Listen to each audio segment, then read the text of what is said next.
با سلام خسته نباشید. نریمان کوهبر هستم و فیلمی که دارم میذارم برای CS50 فیر یا همون پروژه پایانی هست که میخوام پروژم رو در قالب یک فیلم معرفی بکنم. اون توی پوشه فاینال پراجکت قرار دادم، توی پوشه پراجکت که داره چند قسمت هست. در واقع یک وب هستش که اسمش JOS هست که مخفف جو ویل بی سیمپل هستش، که کارهایی که انجام میده در قالب به طور کلی جئومتری یا همون هندسه هست. یعنی چی؟ یعنی یکی از کارش اینه که مساحت یه سری شکل‌ها رو میتونه محاسبه بکنه، حجمشون رو یه سری‌ها رو محاسبه بکنه و مثلا طول وتر یه مثلث رو با استفاده از حالا روابط فیثاغورس به دست بیاره و غیره. یکی از کاربرد دیگه که داره اینه که میشه توش ثبت نام کرد، ورود داشت توش، خروج داشت و حتی اگر یه موقع طرف میخواست کاربر ورود پیدا بکنه و یادش نمیمد رمز عبورش چیه، ما قابلیت فراموش رمز عبور رو هم در این وبسایت قرار دادیم که با استفاده از یک پیام به ایمیل فرد که همون نام کاربرش هست میتونه رمز عبورش رو بازیابی بکنه با استفاده از یک کدی که به صورت رندوم بین 1000 تا 9999 بهش فرستاده میشه. حالا بریم یکم کد پروژه رو ببینیم. این قسمت app.py قسمت کد مین فلاسکش هست که خب ما با فلاسک نوشتیم وب رو. این کتاب خدایی که ایمپورت شده و قسمت اولیه توابعی که تعریف شده، یکیش که ایندکسه که خب مربوط میشه به صفحه اصلی وب و یکی دیگه قسمت اریا یا همون مساحت هست که کار خاصی نداره، بیشتر توی قسمت HTML پارتش یه سری دیزاین هایی رو انجام دادیم که کاربر بتونه به قسمت های مختلف دلخواهش برای مساحت، محاسبه مساحت دسترسی پیدا بکنه که شامل کیوب یا همون مکعب میشه، شامل مکعب مستطیل و غیره که 16 تا شکل هندسی مختلف هستن.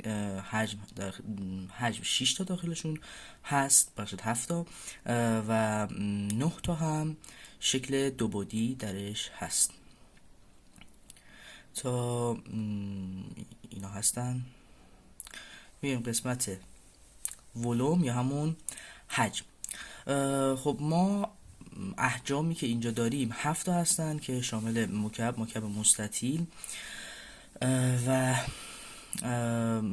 هرم با قاعده مربع و هرم با قاعده مثلث، مخروط، استوانه و کره میشن که این قسمت کد فلاسکش هست.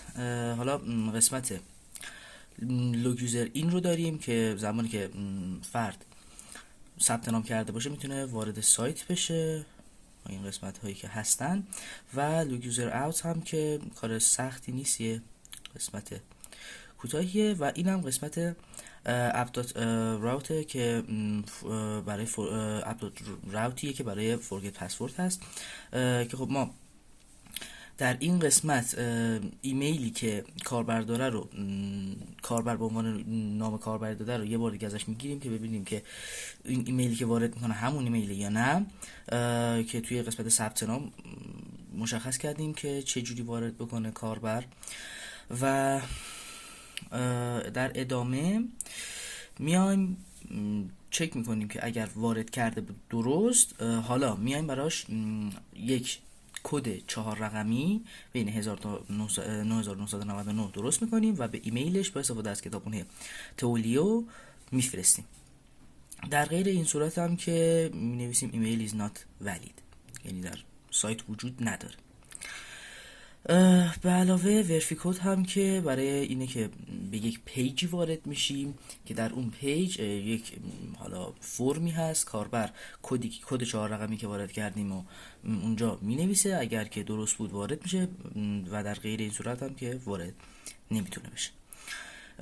این هم که همون قسمت لوگ یوزر اوتی که کار خاصی دوش نکرده، فقط سشن دات کلیر کرده و یوزر آیدی فراموش کرده و اومده قسمت بیرونی سایت و خارج شده از سایت. قسمت رجیستر رو داریم که اول ما میایم چک میکنیم که اصلا متد پست هست، بعد میبینیم که یوزرنیم رو وارد کرده، اگه یوزرنیم رو وارد کرده بود چک میکنیم ببینیم که ایمیل هست یوزرنیم یا نه. چرا؟ چون ما توی اون قسمت فورگت پسورد نیاز داشتیم به ایمیل که براش دوباره بفرستیم برای کاربر. و قسمت دیگه داریم که چک میکنیم مثلا 8 رقم باشه و غیره. حالا و اینکه یه قسمت دیگه که داریم چورت لنث هست یا همون وتر مثلث که گفته بودیم حساب میکنه وتر مثلث با استفاده از روابط فیثاغورس و اینجا کد فلسکمون تموم میشه. توی قسمت تمپلیتس هم .html ها یا html پارت ها رو داریم که شامل 35 تا پیج میشه، 35 تا فایل میشه و 34 تا هم پیج داره چون لیاوت یه قسمتی از سایتی که بقیه رو هم متصل میکنه یه جورایی. و استاتیک رو داریم که آیکون رو در اون تعریف کردیم که در این قسمت اگر بتونید ببینید این آیکونمون هست و توی style.css هم که قسمت css مون رو نوشتیم و استایلمون رو تعریف کردیم. در قسمت jos.db هم دیتابیسمون رو داریم و در قسمت helpers.py هم یه سری تعاریفی داریم برای اینکه بتونیم کارمون راحت تر انجام بدیم. مثلا اپولوژی یا همون پیج اپولوژی رو از اومدیم هلپرز تابع تعریف کردیم تا بتونیم بریم باش به فایل HTML پارت مربوطه و اون رو وصل کردیم به فلاسک پارتمون و از این قبیل. حالا میریم توی خود سایت که ببینیم چه جوری هستش. خب ما الان توی قسمت forget password هستیم. الان لوگ اوت رو انجام میزنیم، بعد میریم توی قسمت لوگین و توی قسمت لوگین اگر روی لوگین بزنیم خب من یه نام کاربری وارد کردم و یه پسوردی هم داره. این نام کاربری چون قبل از اینکه این موضوع برای سایت تعریف بشه که ایمیل باشه تعریف شده، یه نام کاربری جدید به حالا این نام که ایمیل نیست وجود داره در دیتابیس، ولی دیگه بعد از این امکان نخواهد بود چون بعدش یه موضوع تعریف کردیم که فقط ایمیل ها رو به عنوان نام کاربری قبول بکنه. حالا اگر لوگین بزنیم وارد سایت میشیم، ولی خب من فعلا میخوام قسمت رجیستر و فورگت پسورد رو نشون بدم. توی قسمت رجیستر ما یه دونه نام کاربری داریم، یه دونه پسورد، یه دونه کانفرم پسورد داریم که بعد اگر رجیستر بکنیم وارد سایت میشیم. حالا اگر بریم عقب توی قسمت فورگت پسورد ما این فورگت پسورد رو داریم، ایمیل رو وارد میکنیم و خب اگر اینو بزنیم چون من فعلا دارم از سرور موقت استفاده میکنم به همین دلیل ارور متد نات الاود میده و وارد نمیشه و باید برای یک سرور بخریم که بشه واردش شد. حالا اگر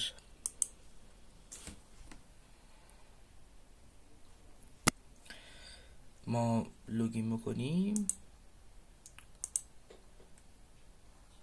میتونیم قسمت های مختلف سایت رو ببینیم که این بالا هستن اریا، ولوم و چورت لنث و اینجا هم داریمشون که راحت کاربر دسترسی پیدا بکنه و این متن این بالا هست که توضیحات در رابطه با سایت داده و این کلا فایل هوم یا پیج هوم یا ایندکسمون هست. خب میتونیم بریم توی چورت لنث رو ببینیم که چه اتفاقی میفته. خب اینجا یه ویت هایت ازمون میخواد و خب برای مثال من همین این رو میدم، اینو میدم 2، اینو میدم 1 و جواب رو پایین با راه حل مینویسه. خب قسمت ولوم هم یه چیزی شبیه همینه، فقط اینکه چون زیاده 7 است هر کدوم رو میگیره و بعدش میره داخلش و همین محاسبات رو انجام میده، با راه حل جواب میده. اریا هم همین. برای مثال مثلا من تراینگل یا مثلث رو اگر انتخاب بکنم میره به پیج مربوطه و میشه حساب کرد که یک جوابشه که درستم هستش.